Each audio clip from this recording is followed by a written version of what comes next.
अस्सलाम वालेकुम फ्रेंड्स, मैं हूं उस्मान अशरफ और आप देख रहे हैं बिजनेस आइडियाज उर्दू।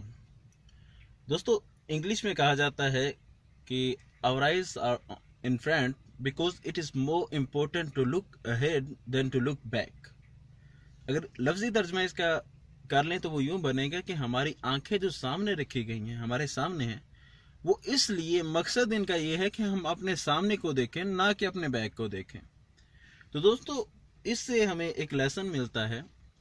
वो यूं कि कुछ दोस्त होते हैं जो अपने माजी की तरफ ही नजर रखते हैं कि यार हमारा माजी ऐसा था, हमारा बैक ऐसा गुजरा, हमने वो काम किया जिसमें हमें ये नुकसान पड़ा, हमने फलां काम किया, हमें ये नुकसान उठाना पड़ा।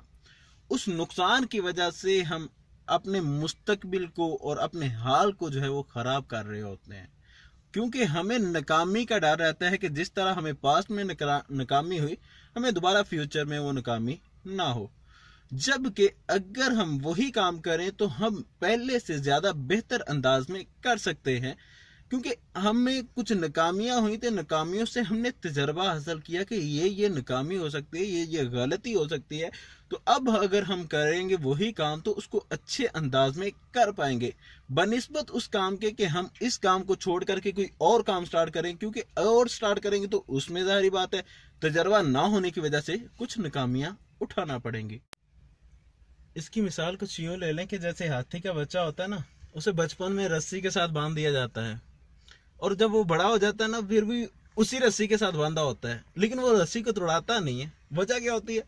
उसे यही खौफ होता है कि यार जैसे मैंने बचपन में जोर लगाया था ना, तो मुझसे वो टूट नहीं पाई थी, तो अभी भी शायद मेरा जोर लगाना बेकार जाएगा, इसीलिए वो इसी उम्मीद पे बंधा ही रह जाता है।